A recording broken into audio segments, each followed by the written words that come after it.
Dre, Andre Coleman. We waited almost 2 months, or it seemed like 2 months, maybe longer, whatever, for y'all to give us a full episode about Dre and his issues. Really? Dre should have got popped a long time ago, seasons ago. Well, at least they didn't change the theme song, so I like that. Greetings, royal family. Welcome back to my channel. Thank you for clicking on the video. Listen, you read the title. We have waited long enough, so let's just get straight into it. Now, they had the nerve to open up the episode. We see Dre sitting on the couch with his daughter, and Dre is singing Christian songs to his daughter, so that was cute. He is with his daughter's mother, who I thought she got killed. Whatever. So she is trying to get out of New York. You know, she wants to go back to London. Dre's like, I'm not leaving. Then she says, you know what, maybe we can go to Vegas. How about Vegas? He wants to stay in New York because he feels that his drug operation is growing. So he's, you know, trying to be the big drug kingpin. Even with all this heat on his back, like, did he really think that he was going to be cooperating with the feds, snitching on everybody, and his drug organization is going to grow? Anyway, so Dre is watching the news. He's chilling with his daughter and his daughter's mother. He's watching the news and he sees that James St. Patrick is going to be running for lieutenant governor. So he's ticked off. He makes his way over to Sachs, Cooper Sachs, over to Sachs's house, and he's just like, you know, I did everything that you told me to. How is James going to be running for governor? This is crazy. And it was clear to me at that point that I realized that Courtney was pretty much working backwards as far as the writing is concerned. So I'm thinking to myself, wait a minute, he got shot. Then they announced the lieutenant governor, because in the last episode we saw James watching the news, you know, with that same announcement. So I said, okay, Courtney is working backwards. Now, in my last little review before the season even started, or picked back up, I did say that I wasn't expecting to find out who did it, pretty much. So I wasn't disappointed or anything like that. Didn't get my hopes up. So we see Dre is at Tommy's warehouse, okay? So Dre, he has a new crew, and right when he's doing the meet and greet with his new crew, the Serbians show up with guns drawn. Now, they don't want to shoot up the place. They pretty much just want Dre, okay? So remember, he's accused of killing Jason, right? So as soon as he goes to open his mouth to say, you know, that Ghost did it, shots ring out. You know, we know Dre is only for self. Dre uses his homeboy that just got out of jail as a shield. Dre is no good. So he gets shot up. His whole crew gets shot up. And then Dre gets shot. So I'm like, okay, is this it? Is this the big one, Elizabeth? No. And then the next thing, you see him back at his baby mama house alive, and she's patching up his wound. So he agrees to go to Vegas at this point. Yeah, because, you know, he got hot lead all up in his behind. So he agrees to go to Vegas, but he doesn't have any money. So we see Sergeant Tight Teeth, which is Rodriguez, and we see her with Spank and 2-Bit. Now, she's threatening them with the whole 3-strike rule, and she's trying to get them to flip on Tommy. And Spank pretty much tells her about some dude named Pancho. So at this point, I'm saying to myself, Ghost cannot be dead. He can't be dead. Moving along, we see, and then again, in that scene, that is when 2-Bit and Spanky had gotten picked up from the last episode at the warehouse. Remember when they got busted at the warehouse because Dre was over here singing like Aretha? So Dre, he runs up on his mama coming out of church, okay? I thought he was going to rob her because, again, Dre is heartless. He cares about his daughter. You can see that throughout the episode. So he's pretty much going to beg his mama for money. You know, he didn't want to, but that's his only choice at this point. So she's telling him how he turned out and how he hasn't called her, and she didn't even know that he had a daughter. So obviously you see there that there has been no communication between them for a very long time. So he's lying her, telling her that, you know, he's changed, lying outside of the church.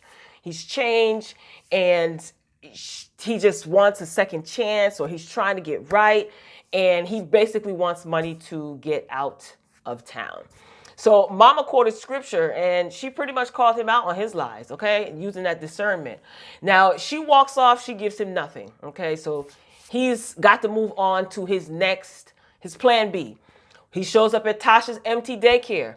So he threatens Tasha. He's telling her that I'm going to go to I'm going to rat on Reek and rat on the fact that Reek is selling drugs. And he wants $50,000.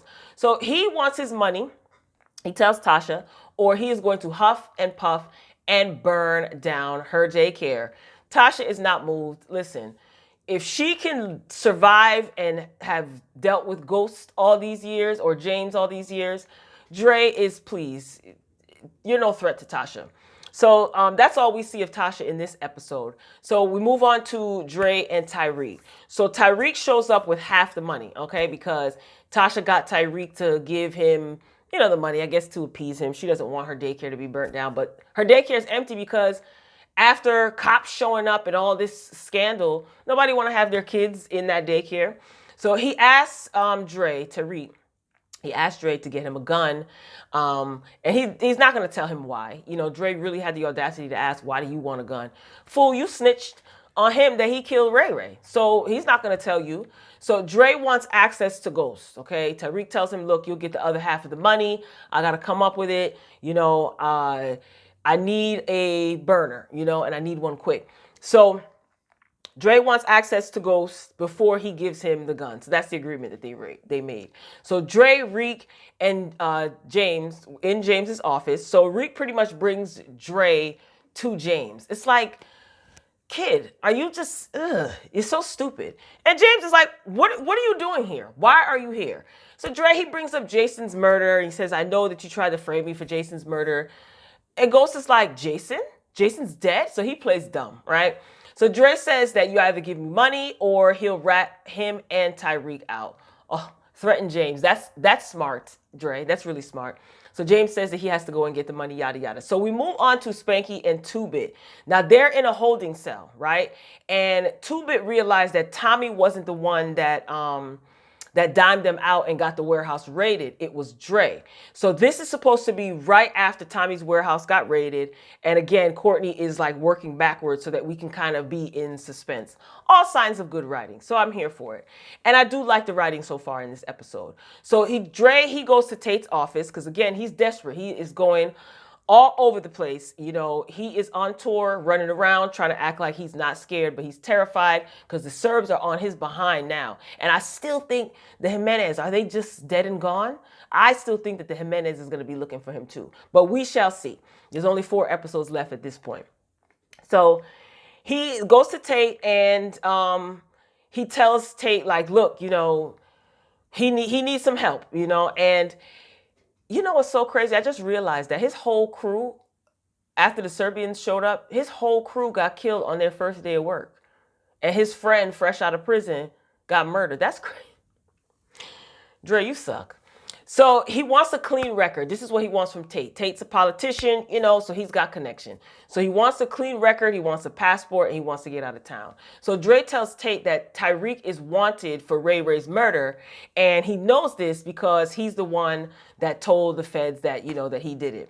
So Dre, he gets run down by the feds for Jason's murder, okay, after leaving the office. Now, remember, he did get locked up in the last episode. So we know that James pretty much dropped a dime and set him up. Back to Spanky and 2-Bit. Now, they get transferred and they get matching orange jumpsuits. So they're transferred into a cell now. And the phone is in the cell. Remember, when James ran up on Vincent and he asked Vincent if he could get a cell phone in jail for him. So that's what he did. So James wants them to pretty much take out Dre and he'll give them money basically. He says, you do this for me, I will set you and your family up. And 2-Bit. 2-Bit was like, it's got to be for me and my partner. Deal. Done deal. So they go to set up to kill Dre because remember, Dre is in jail. So just in the nick of time, Sergeant Tight Teeth, like Dre is figuring out the scheme. He sees it. He sees all the players in motion. And I'm saying to myself, is this how it's going to happen? You know, because he has been alive too long, okay? Like, we're on season 6 and Dre is still running around, you know, working with the feds, betraying people, killing people, all types of craziness. Anyway, so just right when they were going to basically pull it off, I guess, Sergeant Tight Teeth, you know, calls Dre and they're in the interrogation room. And this is when Dre lies and says that he was with James when James killed Terry Silver. And Sergeant Tight Teeth is pretty much coercing him and, you know, feeding him the story. So that's how he pretty much got out of jail. Back to Spank and 2-Bit. So Spank calls Tommy and he tells him that Dre killed BG and Dre was the one that snitched. Remember BG? You know, he was the real friendly thug. Dre took his gun out of his pocket and killed the man. Remember? Yeah. So Tommy, he really didn't take the bait because they wanted him to off Dre. So he's just like, look, I got too much going on. You know, I got a laundry list of people that I got to take care of. And now added to the mix, someone pinned Pancho's death on me. This is what Tommy is telling 2-Bit. Now that made 2-Bit look at Spank sideways because if you go back, remember, Spanky said that I can give you information about Pancho. He said this to Sergeant Tight Teeth. Okay, so Dre is being escorted by the feds to the safe house because, you know, he lied. He said that he was with James, who killed Terry Silver. So he's getting out of jail and he's being escorted by the feds. Now he convinces them to pull over so he can pee. I thought that this was a little bit lazy writing. It was totally unrealistic. So he acts like he's going to pee and he ends up running off to his mother's house and tries to rob his mama. Okay, because remember, he is desperate. He needs money. He wants to get out of town. Now, she catches him and she pulls out a gun. Now, Dre starts crying about his mama called him wicked from the time that he was young over stealing a candy bar. Boo-hoo, it's terrible. Now, he doesn't want his daughter anywhere near his mother because he doesn't want his daughter to be subject to his mother's verbal abuse. So Dre's just start crying and he just talks about how, you know, you just treated me horribly. Okay, so I see what Courtney Kemp was trying to do. She was trying to get us to be, you know, sympathetic towards Dre's situation. Now, he pulled a gun on her. Okay, I thought he was going to shoot his mother, but he didn't. He left. And he left with her jewelry box because I guess he's going to pawn the jewelry to try to get money. Now, back to Dre and Tate. So Dre goes back to Tate's office and Tate pretty much offers him a lot of money to kill James. Now, Tate is no fool. He dresses up in nice suits and he's a politician, but he is from the streets. He doesn't believe anything that Dre says. He doesn't trust anything that Dre says. But Tate says pretty much, listen, I don't trust you. And I like the fact that you putting on this act that you can be trusted. But I got a hefty insurance policy if you don't do what I ask, because Dre agrees to kill James. And he says, I would have killed him for free. So he lets him know, because Tate is a thug. So Tate lets him know, look, if you don't kill James, trust me, everyone is going to be looking for the new Dre, a.k.a. Anthony. Because remember, he got him license plates, passports, license, new ID, and all that other stuff. So like I said, Tate is a thug, and Dre made a deal with the devil. So this is when we see Dre headed to the Truth nightclub. Now, he enters the back door, okay? And he is ready to off James. So when he enters into the club through the back door, he hears a gunshot and he runs out. And honey, when he leaves out the back door, he sees Sergeant Tight Teeth and he cold cocks her. I'm talking about drops her. Like, I said to myself, oh my God. Now, I know that that's not funny, but that caught me off guard and I was cracking up. Finally, somebody knocked her in her teeth. It should have been a woman, but this is fake, okay? We don't condone domestic violence of any sorts around here. So he runs in the car and he ends up seeing Tommy while he's driving. And I'm saying to myself, oh, Tommy's standing outside the building. Tommy must have been the one that did it. He was shook. Dre was shook. He looked like he saw a ghost. So he rides on. Him and his girl are arguing and she was like, what are you doing? And all this other stuff. So they're arguing. And he goes into a gas station. And in the gas station, it's announced on the TV, on the news, that James St. Patrick was murdered. Now, I still don't believe that he's dead. I want proof. So as Dre is walking out of the gas station, smiling at the fact that James is dead, you know, you start to hear the slow music playing, and I was like, okay, Tommy is about to pop up, and oh my gosh, he's gonna pop Dre in front of his girl and his kid. This is crazy. But no, it was the cops. They surround him and they lock him up. Like I said, I thought he was gonna get popped by Tommy. So my thing, Dre, why would you stop to get gas when you were like headed out of town? Like, Jersey is right next to New York. You know, you would have crossed the state lines. You probably would have been good. And then again, why were you so casually going into gas stations when you just escaped from federal custody as they were escorting you to the safe house? Like, whatever. But we're not going to be too harsh on Courtney, because this was a good episode, I think. So Dre is back in jail, okay? Do not pass go. Do not collect $100. Go straight to jail. Now, they did not have to film that cavity search, okay? Like, he was stripped. They were like, bend over and spread your cheeks. I was like, okay, you're doing too much. Now, Tina is the mother of his daughter, Dre's baby mama. Now, she went down to the prison, honey, and she brought his mama, Dre's mama, with her. She had no other person to turn to. She had no other place to go. She needs help, and she is now going to be raising her daughter without Dre. Now, the mama said that she will take care of Heaven, that's Dre's daughter's name, and said that she feels that he is where he belongs. So he's just like, you know, Mom, you gotta get me out of here. They're gonna kill me in here. If I stay in here, I'm going to die. Like, please, you gotta get me a lawyer. So it's like, you robbed your mama, you pulled a gun on her, and now you are begging her to help you. So the mother says goodbye, and she tells Heaven, say goodbye to your daddy. And she said that she'll make sure that his kid grows up the right way. Now, that scene was creepy, okay? That mama, she looked just as wicked as Dre, and she was giving me Mommy Dearest vibes, okay? What do you guys think? Like, she just was so sinister, and she just took so much pride in seeing him suffer. Like, when he said that, Mom, I'm going to end up dead in here, her being a Christian woman, you know, she didn't even bat an eye. It was just like, oh, well, if you're dead, you're dead, you know? So that was a little bit creepy, but good writing, good acting.